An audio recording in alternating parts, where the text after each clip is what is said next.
दोस्तों, अगर आप एसएससी या रेलवे की तैयारी करते हैं तो आप जानते होंगे कि हम यहाँ पर एसएससी और रेलवे के लिए सामान्य ज्ञान की प्रैक्टिस कर रहे हैं। अगर आप किसी भी एग्जाम की तैयारी करते हैं, एसएससी और रेलवे की, चाहे जीडी कांस्टेबल हो, आरआरबी एनटीपीसी हो, एमटीएस हो, सीजीएल, सीएचएसएल, कोई सा भी एग्जाम हो, उस एग्जाम के लिए यहाँ पर प्रैक्टिस करते हैं सामान्य ज्ञान की। तो अगर आप भी तैयारी करते हैं तो आइए यहाँ पर हम लोग देखते हैं प्रश्नों को जो आपके एग्जाम में पूछे जा सकते हैं। आज है क्लास नंबर 27वां। इससे पहले की सारी क्लासेस हो चुकी हैं, आप जाकर उसे देख सकते हैं। अगर आपने नहीं देखा है तो देख लिया है तो बहुत अच्छी बात है। चलिए देखते हैं इन प्रश्नों को। देखिए, पहला प्रश्न क्या है, लव और रक्त की नीति किस शासक के द्वारा लागू किया गया था? लव और रक्त की नीति आप लोग जानते होंगे, अगर आपने पढ़ा है दिल्ली सल्तनत, उस शासक नाम था गयासुद्दीन बलबन। किसने लागू किया था? बलबन ने। लव और रक्त की नीति ये एक नीति थी जो कि बहुत ज्यादा कठोराई पर आधारित थी। ये इतना कठोर था कि इसके बारे में अगर पढ़ेंगे तो आपको लगेगा कि बलबन कैसा व्यक्ति था, वह किस प्रकार से लोगों को डराया हुआ था। ठीक है, लेकिन बलबन वैसा रियल में था नहीं जैसे वो खुद को दिखाता था। तो यहाँ पर आपको याद रखना है, लव और रक्त की नीति किसने लागू किया था? तो गयासुद्दीन बलबन ने। ये किस वंश से बिलोंग करता है? तो उस वंश का नाम है, बताइए, बलबनी वंश। वैसे आप लोग पढ़ेंगे गुलाम वंश के बारे में, गुलाम वंश। तो इसके अंदर जितने भी शासक हुए, जैसे कि इल्तुतमिश, तो इल्तुतमिश था शमसी वंश से, आप लोग बोल सकते हैं उसे इल्बरी वंश। लेकिन जो बलबन था उसमें था बलबनी वंश। लेकिन आप लोग सिंपल बोलिएगा गुलाम वंश। ठीक है, गुलाम वंश की स्थापना कब होती है? तो 1206 में। कौन करते हैं? उनका नाम होता है कुतुबुद्दीन ऐबक। ठीक है, ये दिल्ली सल्तनत की भी स्थापना करते हैं। और दिल्ली सल्तनत के अंदर 5 वंश होते हैं। कितने होते हैं? 5। पांचों का नाम क्या है? तो पहला गुलाम, दूसरा खिलजी, तीसरा तुगलक, चौथा सैयद और 5वां लोदी। उसके बाद आते हैं मुगल साम्राज्य, यानी कि बाबर भारत में आ जाते हैं। अगर हम लोग बात करते हैं बलबन के बारे में, तो बलबन ने एक टाइटल लिया था जिसका नाम था जिले इलाही। क्या नाम था? जिले इलाही। इसका मतलब क्या होता है? इसका मतलब होता है ईश्वर का प्रतिबिंब। ईश्वर का प्रतिबिंब, प्रतिबिंब यानी कि शैडो ऑफ गॉड। ठीक है, इसका मतलब ये था कि बलबन बताना चाहता था या फिर लोगों को दिखाना चाहता था कि वह क्या है? ईश्वर का प्रतिबिंब है। वह खुद से शासक नहीं बना है, उसे ईश्वर ने शासक बनाया है। वह अपने मन से कुछ काम नहीं करता है, वो जो भी करता है ईश्वर के जो भी इच्छा होती है उसकी वजह से करता है। ठीक है, ये सब बलबन कर रहा था। और आपको ये याद रखना है, नियामत एक खुदाई। ठीक है, भारत की प्रथम महिला मुस्लिम शासिका कौन थी? भारत की प्रथम महिला मुस्लिम शासिका चांद बीबी, रजिया सुल्तान, हमीदा बानो बेगम और तुर्कान शाह। कौन थी? उसका नाम था रजिया सुल्तान।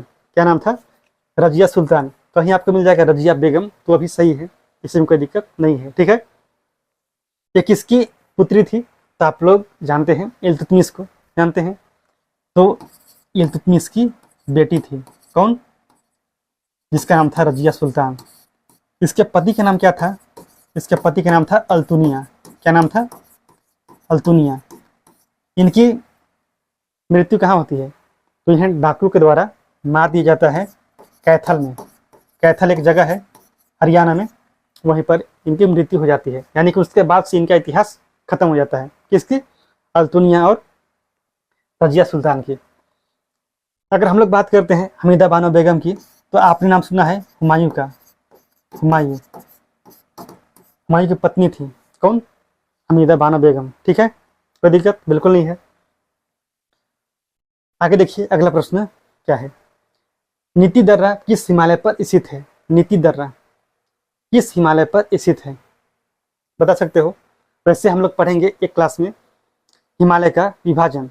अगर हम लोग पढ़ेंगे हिमालय का विभाजन ऊंचाई के आधार पर, यानी कि on the basis of height, तो उसमें आपको समझ में आएगा कि महान हिमालय किसे कहते हैं, लघु हिमालय किसे कहते हैं, शिवालिक पूर्वांचल किसे कहते हैं। आप लोग सबको जानेंगे उस क्लास में। ठीक है, वैसे हम लोग पिछले क्लास में बात कर चुके हैं हिमालय के विभाजन के बारे में, लेकिन वहाँ पर हम लोग पढ़े हैं on the basis of reason, यानी कि क्षेत्र के आधार पर। तो आप जाइएगा उसे देखिए। ठीक है, यहाँ पर आपका राइट आंसर होगा महान हिमालय। कौन सा होगा? महान हिमालय, यानी कि ग्रेटर हिमालय। नीति दर्रा कहाँ पर स्थित है? तो महान हिमालय। वैसे आपसे अगर पूछा जाएगा कोई भी दर्रा, जो दर्रा उत्तर भारत में है, तो ये सभी के सभी दर्रे कहाँ हैं? महान हिमालय में ही स्थित है। तो इसमें कोई दिक्कत नहीं होना चाहिए। जैसे कि हम बात करते हैं उत्तराखंड की, तो उत्तराखंड में और बहुत सारे दर्रे हैं। नीति दर्रा, इसके अलावा माना दर्रा, कौन सा दर्रा? माना दर्रा, और है लिपुलेख दर्रा, लिपुलेख। इसके अलावा और भी बहुत सारे दर्रे हैं जिसका नाम आपको पता होना चाहिए। अगर बात किया जाए और दर्रे की, तो बहुत सारे दर्रे हैं जो कि महान हिमालय में स्थित हैं, जैसे कि नाथुला दर्रा, जेलेपला, और बता सकते हो बहुत सारे दर्रे हैं। कुछ हिमाचल प्रदेश में है, जैसे कि सिपकिला दर्रा। मतलब दर्रे जितने भी हैं ये सब कहाँ हैं? महान हिमालय में, ठीक है। या फिर जितने भी ऊंचे ऊंचे पर्वत हैं, जैसे कि नामचा बरवा हो, नंगा पर्वत हो, इसके अलावा माउंट एवरेस्ट है, अकालू मकालू, ये सब कहाँ है? ये सब है महान हिमालय में। स्वतंत्र भारत के पहले मंत्रिमंडल में स्वास्थ्य मंत्री कौन हुआ करते थे? स्वास्थ्य मंत्री यानी कि हेल्थ मिनिस्टर, उनका नाम क्या था? सरदार बलदेव सिंह, मौलाना अबुल कलाम आजाद, जगजीवन राम, या फिर राजकुमारी अमृता कौर? पता है? बिल्कुल पता होना चाहिए। यह कब का मंत्रिमंडल है? तो 1947, ठीक है। राइट आंसर होगा राजकुमारी अमृता कौर। ये हमारे देश के पहले मंत्रिमंडल में स्वास्थ्य मंत्री हुआ करती थी, ठीक है। जगजीवन राम, ये कौन थे भाई? ये भी कुछ थे क्या? तो बिल्कुल ये थे श्रम मंत्री। कौन से मंत्री? श्रम मंत्री यानी कि लेबर मिनिस्टर। मौलाना अबुल कलाम आजाद, ये थे शिक्षा मंत्री, भारत के प्रथम शिक्षा मंत्री। सरदार बलदेव सिंह, ये हुआ करते थे रक्षा मंत्री, ठीक है। कौन से मंत्री? रक्षा मंत्री। अगर हम लोग बात करते हैं विधि मंत्री यानी कानून मंत्री, तो वो कौन थे? वो थे डॉक्टर BR अम्बेडकर। PM कौन थे? गृह मंत्री कौन थे यानी कि होम मिनिस्टर? तो जानते हैं सरदार वल्लभ भाई पटेल। PM कौन थे? पंडित जवाहरलाल नेहरू। इसके अलावा और बहुत सारे मंत्री थे जिनके बारे में एग्जाम में पूछा जा सकता है, सिंपल, इसीलिए याद होना चाहिए। देखते हैं अगला प्रश्न क्या है। विधानसभा को कार्यकाल पूरा होने से पहले कौन विघटित कर सकता है? इसे कौन भंग कर सकता है? विधानसभा को, आप लोग जानते हैं विधानसभा का कार्यकाल 5 सालों का होता है। कितने साल? 5 साल, ठीक है। तो इसे कौन विघटित कर सकता है, बता सकते हो? क्योंकि ऐसे प्रश्न आएंगे ही आपके एग्जाम में। मुख्यमंत्री, राज्यपाल, विधानसभा अध्यक्ष, या फिर कोई नहीं। तो इसे कौन विघटित कर सकता है? किसके पास वह पावर है? वह पावर होता है उस राज्य के राज्यपाल के पास।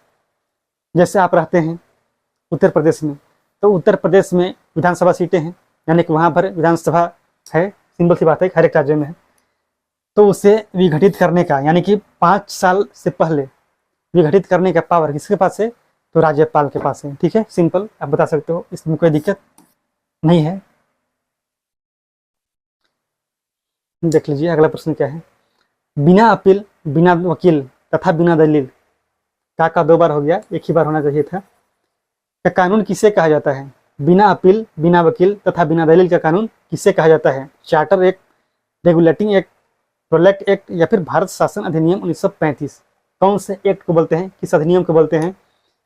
बिना अपील, बिना वकील तथा बिना दलील का कानून। तो आपने नाम सुना है रोलेक्ट एक्ट का। किसका? रोलेक्ट एक्ट, ठीक है, रोलेक्ट है। इसे कब लाया गया था? तो वो भी आपसे पूछा जाता है 1919 में, ठीक है। इसमें क्या था कि आपके ऊपर मुकदमा चलाया जा सकता था, आपको गिरफ्तार किया जा सकता था, और आपको इसके बारे में जानने का भी अधिकार नहीं था। आप इसे लेकर के कहीं पर भी अपील नहीं कर सकते थे कि हमें क्यों गिरफ्तार किया जा रहा है, हमें क्यों सजा मिल रही है, हमारे ऊपर क्यों मुकदमा चलाया जा रहा है। जिसकी वजह से बहुत सारे लोग नाराज भी हुए थे, और उसी की वजह से उसके विरोध में बहुत सारे लोग जमा हुए थे अमृतसर में। कब? तो 1919 में ही। और उसी समय जालियांवाला बाग हत्याकांड हुआ था। आपने नाम सुना है जनरल डायर का, जो कि एक ब्रिटिश सैनिक था। उसने लोगों के ऊपर बहुत सारी गोलियां बरसा दी, जिसकी वजह से वहाँ पर 400 लोगों की मृत्यु हो गई थी। कहाँ पे? तो 1919 में जालियांवाला बाग हत्याकांड में। वो क्यों हुआ था? तो उसका मेन कारण था रोलेक्ट एक्ट, ठीक है, कोई दिक्कत?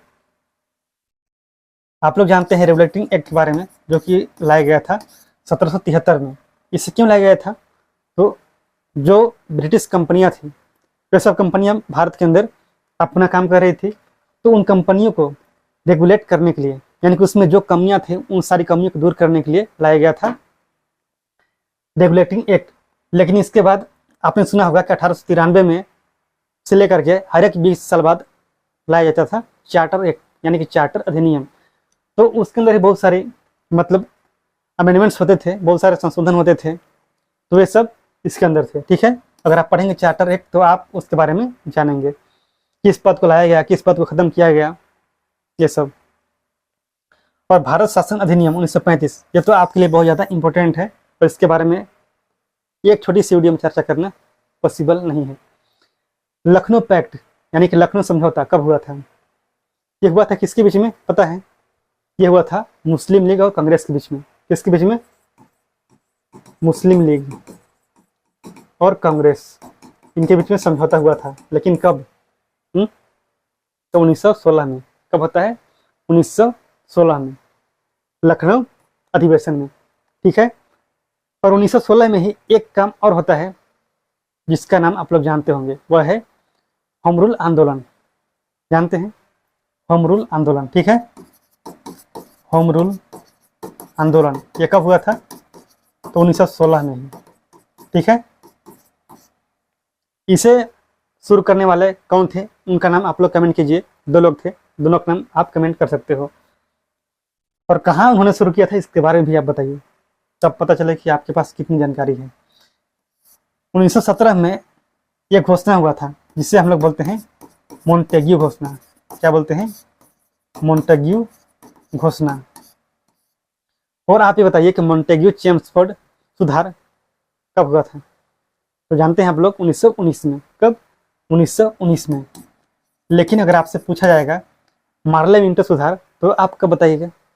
मार्ले मिंटो सुधार, तो मार्ले मिंटो 1909 में। कब? 1909। ठीक है, मार्ले मिंटो। 1917 में ही गांधी जी ने एक सत्याग्रह चलाया था जिसे आप लोग बोलते हैं चंपारण सत्याग्रह। कौन सा सत्याग्रह? तो चंपारण सत्याग्रह। कहाँ से? तो बिहार के चंपारण से। 1905 में क्या हुआ था? तो 1905 में हुआ था बंगाल का विभाजन। क्या हुआ था? बंगाल का विभाजन। इसी के विरोध में क्या चला था? स्वदेशी आंदोलन। क्या चला था? स्वदेशी आंदोलन। ठीक है, ये किसके समय में हुआ था? तो आप लोग जानते हैं लॉर्ड कर्जन के बारे में। Lord Curzon. ठीक है, 1940 में अगस्त प्रस्ताव लाया गया था। अगस्त प्रस्ताव। और जब कांग्रेस का अधिवेशन हुआ था, कौन सा अधिवेशन? लाहौर अधिवेशन। कौन सा? लाहौर अधिवेशन। उसमें पाकिस्तान की मांग की गई थी सबसे पहली बार। किस अधिवेशन में? तो लाहौर अधिवेशन। किसके द्वारा मांग की गई थी? तो मुस्लिम लीग के द्वारा। ठीक है, सम्राट अशोक के किस शिलालेख में पशु बलि की निंदा की गई है? सम्राट अशोक के किस शिलालेख में पशु बलि की निंदा की गई है? दूसरा, पहला, या फिर 14वां, 10वां? कौन सा? तो सबसे पहला। ठीक है, सबसे पहला जो शिलालेख था उसमें बताया गया है पशु बलि की निंदा के बारे में। ठीक है, अगर हम लोग बात करते हैं कि टोटल कितने शिलालेख थे, तो वे थे 14। कितने थे? टोटल 14 थे। किसमें किस बात को लिखा गया है, यह सब आपको जानना चाहिए। क्यों? क्योंकि वहां से प्रश्न पूछे जा सकते हैं। ऐसा कहा जाता है, इसके प्रमाण भी हैं, कि सम्राट अशोक ने 84,000 स्तूपों का निर्माण करवाया था। कितने? 84,000। इन्होंने 84,000 स्तूपों का निर्माण करवाया था। आप लोग जानते हैं सांची के स्तूप के बारे में। सांची का स्तूप यह है कहाँ पे? यह है मध्य प्रदेश में। मध्य प्रदेश, वहाँ एक जिला है जिसका नाम है रायसेन। रायसेन में है। उसका निर्माण किसने करवाया था? तो सम्राट अशोक ने। ठीक है, और स्तूप के बारे में हम लोग किसी न किसी क्लास में पढ़ लेंगे कि स्तूप क्या होता है, उसका मतलब क्या होता है, और स्तूप के कितने प्रकार होते हैं, किस स्तूप का क्या मतलब होता है, और उसकी विशेषताएं क्या क्या होती थी, उन सब के बारे में जानेंगे। ठीक है, तो आप ये बताइए कि सम्राट अशोक किस धर्म को मानते थे? बता सकते हो? बताइए, कमेंट कीजिए। या फिर स्तूप और मठ ये किस धर्म से संबंधित होते हैं? रावलपिंडी एक्सप्रेस के नाम से किसे जाना जाता है? रावलपिंडी एक्सप्रेस, रावलपिंडी है कहाँ पे? यह है पाकिस्तान में। कहाँ? पाकिस्तान। सौरभ गांगुली, वीरेंद्र सहवाग, माइकल फेल्प्स या फिर पीटी उषा? तो यहाँ पर आपका राइट आंसर तो ऐसे कोई नहीं है, लेकिन यहाँ पर क्या होना चाहिए था? यहाँ पर होना चाहिए था कौन? शोएब अख्तर। शोएब अख्तर, इन्हें क्या बोला जाता है? रावलपिंडी एक्सप्रेस। ये किस स्पोर्ट से, किस गेम से संबंधित है, बता सकते हो? सबको पता है, क्रिकेट। ठीक है। सौरभ गांगुली, ये भी क्रिकेट से हैं। इन्हें क्या बोलते हैं? इन्हें बोला जाता है बंगाल टाइगर। क्या बोलते हैं? बंगाल टाइगर। वीरेंद्र सहवाग, ये भी है क्रिकेट से। इन्हें बोला जाता है मुल्तान का सुल्तान। क्या बोलते हैं? मुल्तान का सुल्तान। माइकल फेल्प्स, ये हैं स्विमिंग से, यानी कि तैराकी से। इन्हें क्या बोलते हैं? इन्हें बोला जाता है फ्लाइंग फिश। क्या बोलते हैं? Flying fish. ये इनका क्या है? उपनाम है। ठीक है। पीटी उषा, इन्हें बोला जाता है उड़न परी। उड़न परी। ठीक है। इसी प्रकार से और बहुत सारे खिलाड़ी हैं, स्पोर्ट पर्सन हैं, जिन्हें अलग अलग नामों से जाना जाता है, यानी कि उनका भी कुछ न कुछ उपनाम है जो कि एग्जाम में पूछे जाते हैं। संसद को संविधान के किसी भी भाग में संशोधन करने का अधिकार किस अनुच्छेद से संबंधित है? यानी कि जो हमारा संविधान है उसमें अमेंडमेंट्स होते हैं, तो जो अमेंडमेंट्स होता है वो किसके द्वारा होता है? वो होता है संसद के द्वारा। तो संसद को जो अधिकार मिला है उस अधिकार के बारे में किस अनुच्छेद में जिक्र है? तो वह है आपका अनुच्छेद 368। इसमें संविधान में संशोधन के बारे में जानकारी मिली है, जानकारी दी गई है कि संसद को यह अधिकार है, वे ऐसा काम कर सकते हैं। ठीक है। लेकिन उसका भी कुछ क्राइटेरिया होता है, वो हम कभी पढ़ लेंगे। अनुच्छेद 226, इसमें क्या है? इसमें है कि हाई कोर्ट यानी कि उच्च न्यायालय वह एक रिट जारी कर सकता है, यानी कि उसके पास यह पावर है। तो वह कौन सा अनुच्छेद में है? तो अनुच्छेद 226 में। अनुच्छेद 360, यह है इमरजेंसी से, आपातकाल से। कौन सा आपातकाल? तो वो होता है आपका वित्तीय आपातकाल। ठीक है, यानी कि फाइनेंशियल इमरजेंसी। और 356 में क्या है? 356 में कौन सी इमरजेंसी है? तो आप लोग जानते हैं कि जब किसी भी राज्य में वहाँ की जो सरकारी तंत्र है वह फेल हो जाए, राज्य को अच्छे से न चला सके, तो उसमें लागू होता है राष्ट्रपति शासन, यानी कि प्रेसिडेंट रूल। उसके बारे में है 356 में। और 352 में भी एक इमरजेंसी है। उसमें कौन सा है? 352 में है नेशनल इमरजेंसी, यानी कि राष्ट्रीय आपातकाल। यानी कि किसी भी प्रकार से अगर राष्ट्रीय सुरक्षा को खतरा है तो उसमें कौन सा आपातकाल लागू होगा? 352, यानी कि राष्ट्रीय इमरजेंसी, राष्ट्रीय आपातकाल। अनुच्छेद 280 में क्या है? इसमें यह है कि भारत का राष्ट्रपति हर एक 5 साल में एक वित्त आयोग की गठन करेगा। किसका करेगा? एक वित्त आयोग की, यानी कि एक फाइनेंशियल कमीशन की, फाइनेंस कमीशन की। तो किस में है? अनुच्छेद 280, यानी कि 280 में। तो ये हमारे आज से कुछ इंपॉर्टेंट प्रश्न थे जो कि आपको इस क्लास को करने के बाद लग रहा होगा कैसे प्रश्न आपके एग्जाम में पूछे जा सकते हैं। तो इसीलिए आपको क्या करना चाहिए? क्लास को हमेशा फॉलो करना चाहिए, ताकि एग्जाम में अगर ऐसे प्रश्न आए तो आप इसे उठा पाएं। ठीक है, चलिए मिलते हैं अगले क्लास में।